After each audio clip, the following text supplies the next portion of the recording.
예레미야 27장 1절부터 11절 말씀 보겠습니다.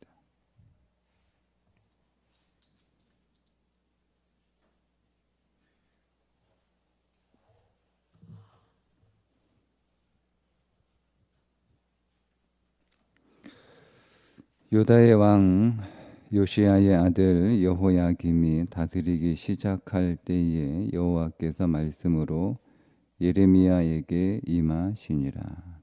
여호와께서 이와 같이 내게 말씀하시되 너는 줄과 멍에를 만들어 내 목에 걸고 유다의 왕 시드기야를 보러 예루살렘에 온 사신들의 손에도 그것을 주어 에돔의 왕과 모압의 왕과 암몬 자손의 왕과 두로의 왕과 시돈의 왕에게 보내며 그들에게 명령하여 그들의 주에게 말하게 하기를 만군의 여호와 이스라엘의 하나님께서 이와 같이 말씀하시되 너희는 너희의 주에게 이같이 전하라.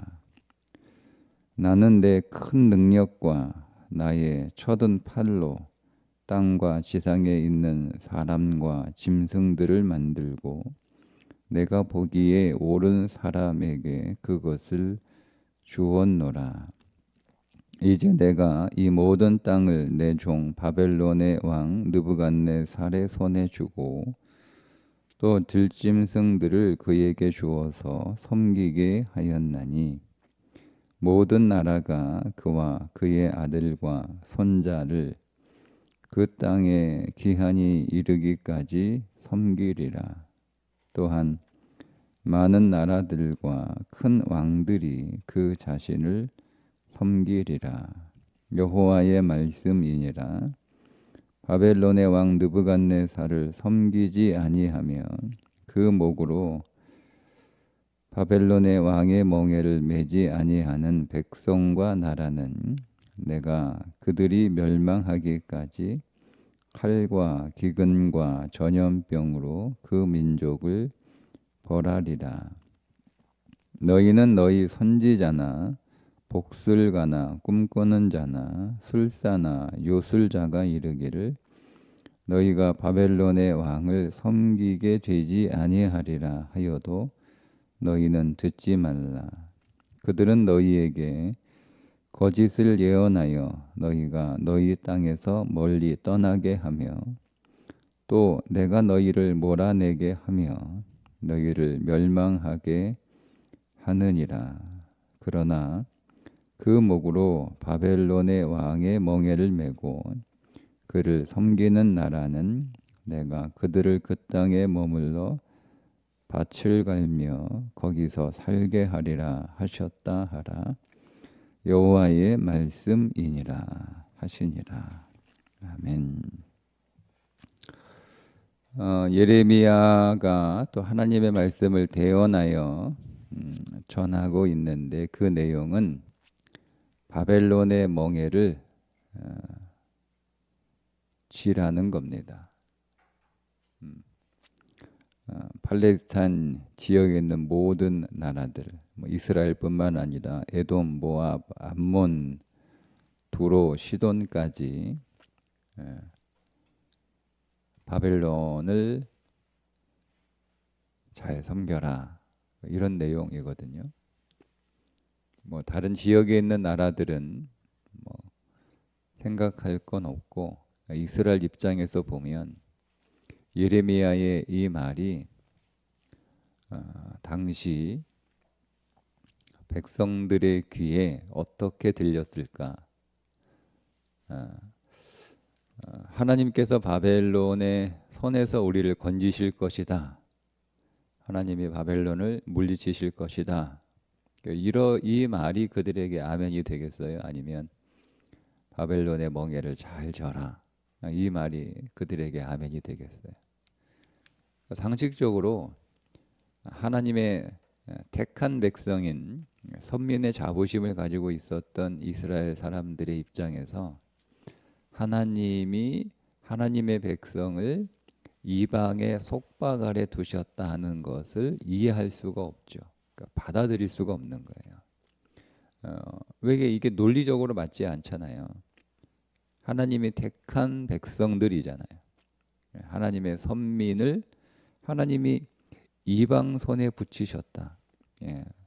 그들에게 속하여 그들에게 조공을 바치고 그들이 하라는 대로 하고 그들의 종이 되어 살라고 하신 것이 상식적으로 안 되는 거예요. 그러니까 우리가 그냥 글로서 이야기로 역사로 성경을 읽으면 그렇구나. 또 우리가 이사야가 우리는 결론이 하나님이 보내신 의로운 선지자라고 하는 결론을 가지고 있기 때문에 이사야의 그 말을 그냥 비판 없이 이렇게 받아들이기 때문에 우리 안에 어떤 갈등은 없는데요. 여러분, 우리가 만약에 이스라엘 백성이 돼서 예레미야 선지자의 말을 우리가 듣고 있다면 사실 우리 안에 굉장한 혼란스러운 것은 그 뒤의 일이고, 첫 번째 감정은 저거 어디서 굴러온 선지자야, 이런 생각이에요. 아니 저 거짓 선지자 아니냐, 하나님의 이름으로 거짓된 말을 전하는 선지자라고 하는 그 마음이 우리 안에 제일 먼저 들어와요. 우리도. 근데 우리가 이 말씀의 전후 맥락과 그 결론을 다 알고 이 구절을 보면 어떤 의미냐면, 하나님께서 이스라엘을, 지금은 남유다죠, 남유다를 징계하시기 위하여 바벨론을 사용하시는 거죠. 그래서 그 바벨론의 멍에를 지게 하심으로 그들이 하나님을 믿는 신앙의 삶을 앞으로 잘 해야겠다라고 깨닫게 하시려는 하나님의 계획 아래 있었던 거예요.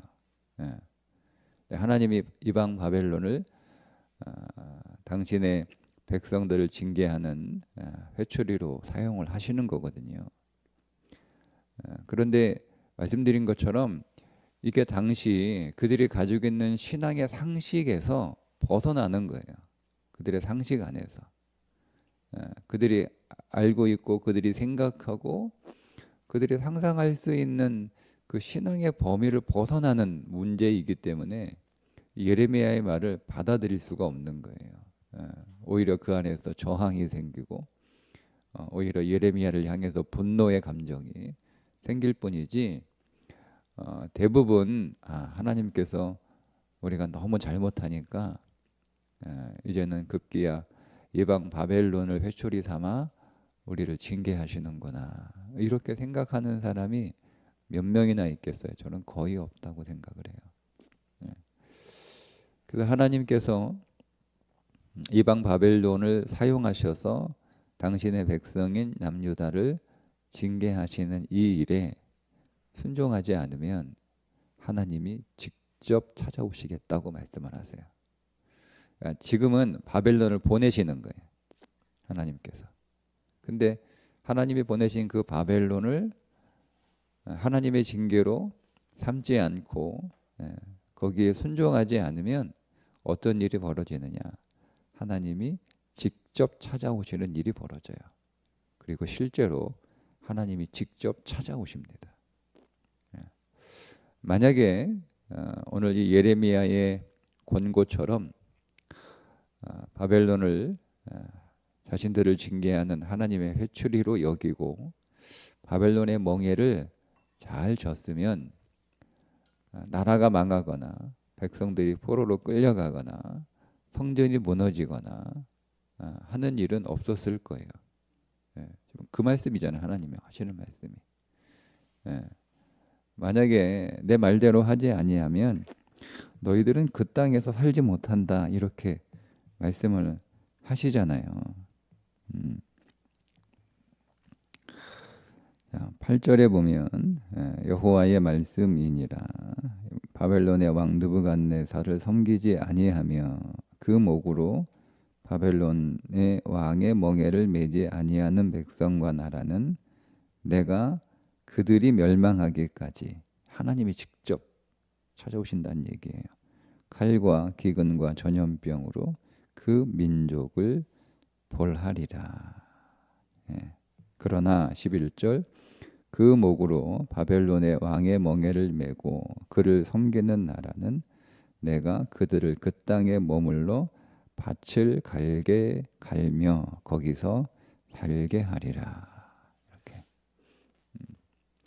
그러니까 들었어야 되는 거예요.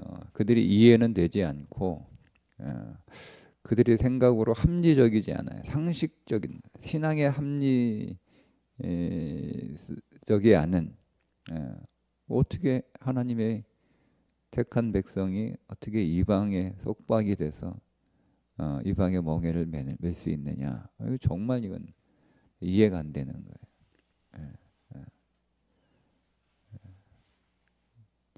그렇지만 예레미야가 전하는 그 하나님의 말씀을 하나님의 뜻으로 분별해서 잘 알아듣고 하나님이 우리를 징계하시기 위하여 우리가 얼마나 하나님 말 안 듣고 하나님 뜻을 거역하고 하나님을 배반하고 살았으면 하나님이 급기야 이방의 손을 빌어서 우리를 징계하실까?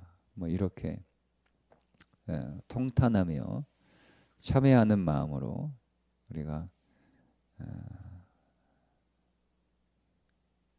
바벨론의 멍에를 우리가 받아들이자 이렇게 했으면 바벨론의 멍에를 매는 것, 즉 바벨론에게 조공을 바치고 그의 속박이 돼서 그의 통치를 받는 것으로 끝났을 거예요. 근데 자기들이 상식적으로 이해가 안 되니까, 그러니까 여러분 자기들이 잘 살고 있었으면 사실 이해가 안 되는 게 맞아요. 그죠? 근데 잘 못 살고 있잖아요. 신앙생활 제대로 못 하고 있잖아요. 하나님을 믿는다라고 말은 하지만 사실은 그들 안에는 우상으로 가득 차 있고 하나님의 뜻에 순종도 하지 않고 하나님의 뜻과 길에 대해서 묻지도 않고 자기들이 그 길을 잘 가고 있는지 점검하지도 않고 그냥 종교로 습관적으로 자기들은 태어날 때부터 여호와 하나님의 백성이었으니까 그렇게 이름을 부르고 있는 거예요. 그러면 생각해야 되거든요. 물론 뭐 그렇게 생각할 수 있었으면 그런 일이 잘 벌어지지 않았겠지만, 그냥 여러분 이 말씀이 오늘 우리에게 주는 메시지는 무엇일까? 묵상을 해보면 우리가 하나님의 주권과 하나님의 통치 아래에 있는다는 것을 우리가 먼저 믿어야겠죠. 우리가 정말 하나님의 백성이 됐고 우리가 그분의 자녀이고 이제는 하나님이 내 인생에 주권을 가지신 분으로 우리가 거듭났다고 우리가 정말 믿는다면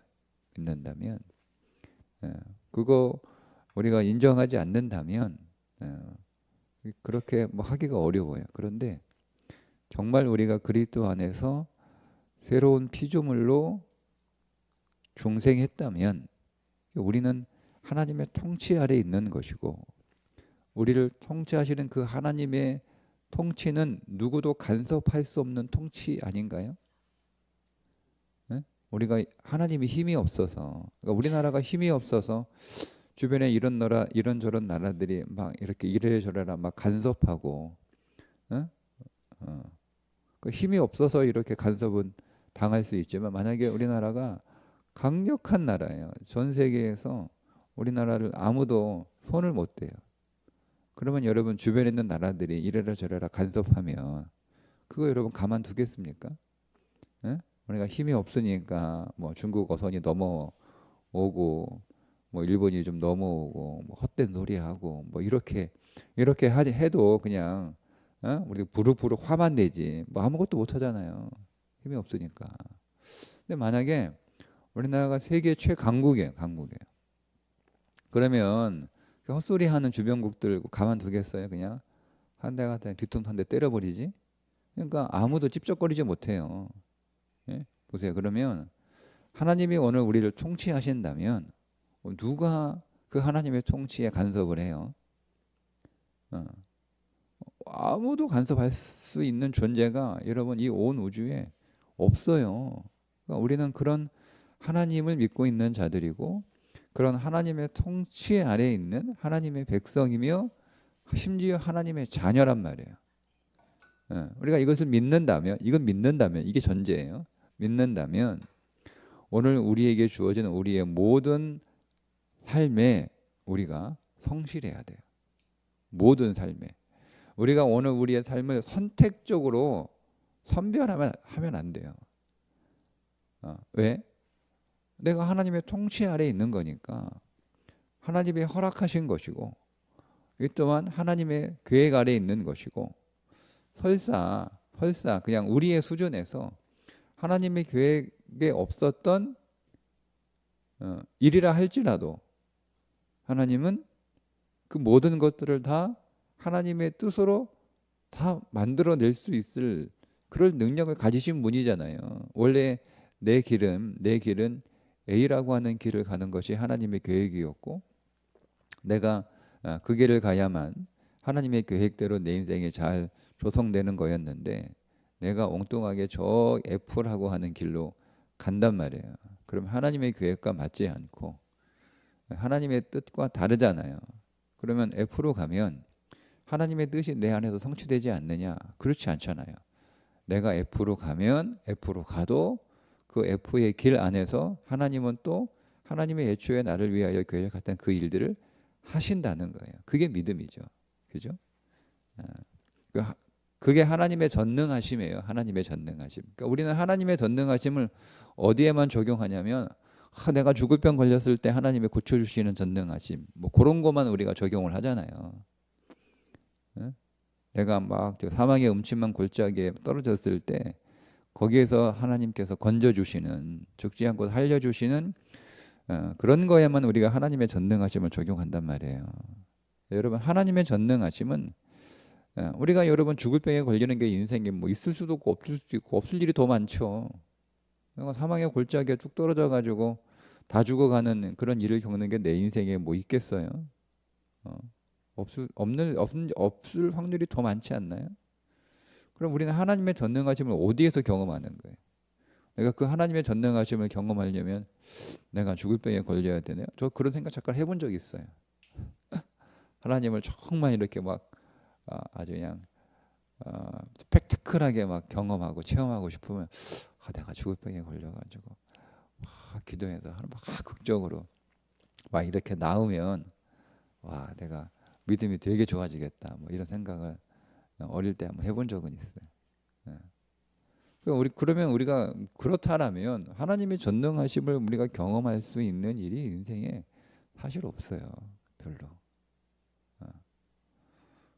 근데 우리가 하나님의 전능하심을 경험하는 건 그분의 전능하심은 우리 어떤 특별한 상황에서만 발휘되는 게 아니고 우리의 모든 삶에서 그분의 전능하심을 경험하고 체험하고 그 전능하심 속에 여러분 우리가 있어야 되는 건데 그 가운데 하나가 뭐냐면 내 인생의 모든 것이 다 주의 손에 있다라고 믿음으로 받아들이는 거예요. 그래서 내 삶에 대해서 내가 그 삶에 충성하는 거죠. 때로는 여러분 우리가 겪고 있는 사람들이나 우리가 당하고 있는 어떤 일들이나 우리가 처해 있는 상황들이요 불합리하고 잘못됐고 상식적으로 이해할 수 없고 이런 일들이 사실 일어난단 말이에요. 뭐 우리가 만나는 사람들이 다 뭐 상식적인 사람들이고 다 뭐 합리적인 사람들이고 다 이렇게 뭐 예의 바른 뭐 그런 사람들은 아니잖아요. 때로는 우리가 만나고 우리가 겪고 있는 사람들이 아주 못된 사람이고 뭐 우리가 정말 이해할 수 없는 그런 인물들을 우리가 여러분 만나고 겪기도 하잖아요. 그런 사람들이 우리 인생 안에 들어온단 말이에요. 어, 그러면 그 사람들은 신앙적이지도 않고 더군다나 상식적이지도 않고 너무 무례하고 그리고 불법을 행하는 자들이고 너무 폭력적이고 뭐 이런 사람들 있잖아요. 그러니까 우리는 그런 사람들을 내가 못 받아들이는 거죠. 받아들이는 거죠. 근데 오늘 이 말씀의 에, 시각 안에서 보면 그 또한 하나님이 내게 보내신 자라고 하는 거죠. 그래서 그걸 믿음으로 잘 우리가 반응하고 받아들일 수 있는 거, 그게 하나님의 전능하심을 믿는 거예요. 어쨌든 하나님은 내 힘으로는 안 되고 내 상식으로도 안 되고 그러나 하나님은 분명히 어떤 하나님의 계획을 가지고 설사 이게 하나님의 계획이 아니고 그 사람의 죄로 인한 거라 할지라도 내가 여기에 믿음으로 반응을 하면 하나님은 전능하신 분이시기 때문에 얼마든지 이 상황 안에서 나를 유익하게 나에게 선한 결과와 열매로 역사하실 것이다. 이게 믿음인 거죠. 그게 하나님의 전능하심을 우리가 체험하는 거예요. 그러니까 우리의 믿음은 항상 그래야 되는 거죠. 우리의 일상이 우리의 믿음이어야 되고 우리의 모든 일상에서 우리의 믿음이 고백돼야 되고 어떤 특별한 사건, 특별한 경우에 특별한 어떤 일들을 통해서만 오늘 우리의 믿음이 고백되는 게 아니라 우리의 모든 일상에서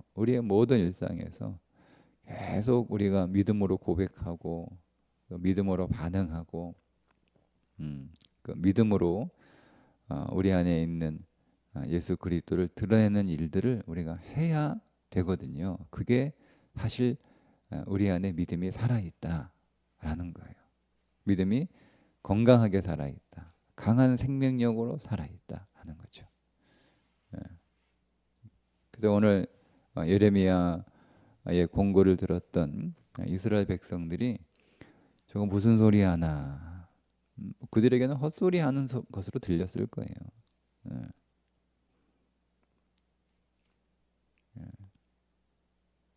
우리는 그렇게 듣는 것이 아니라 오늘 이 말씀을 통해서 하나님은 이방 바벨론을 들어서 하나님의 백성들을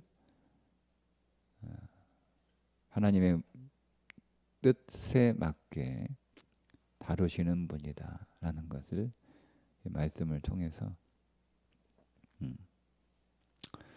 하나님이 직접 오시면 너무 두려운 거예요. 여러분, 하나님이 직접 오시는 거. 하나님이 직접 회초리 들고 오시는 것보다는 하나님이 바벨론을 보내서 바벨론의 회초리로 맞는 게 훨씬 좋은 거예요. 훨씬. 하나님이 오시는 경우는 두 가지잖아요. 복을 주러 오시는가, 우리를 심판하러 오시는가. 둘 중에 하나예요. 다른 건 없어요. 하나님이 우리에게 복을 주시려고 오셔야지. 에스겔서에 의하면 하나님은 떠나신 거잖아요. 하나님은 그 성전을 떠나셨어요. 성전에서 나가셨단 말이에요. 하나님은 다시 오시기, 복을 주시러 다시 오시기 위하여 바벨론을 보내시는 거예요. 그것도 하나님의 은혜죠. 하나님이 직접 오시면 예, 끝나는 거예요. 얼마나 믿음의 관점에서 보면 감사한 일이지.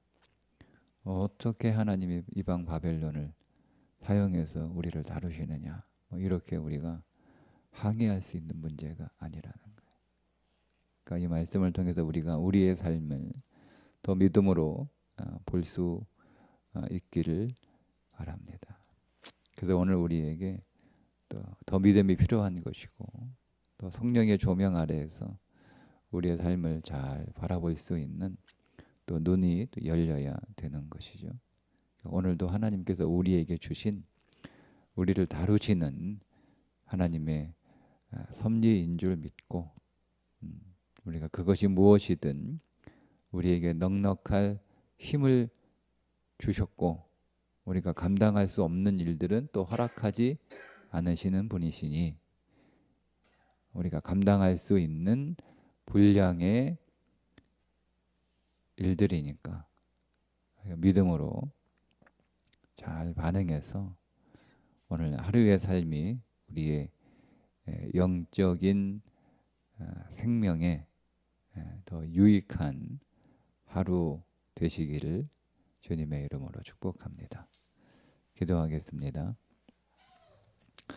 하나님, 오늘도 이 하루가 주의 손 아래 있음을 믿습니다.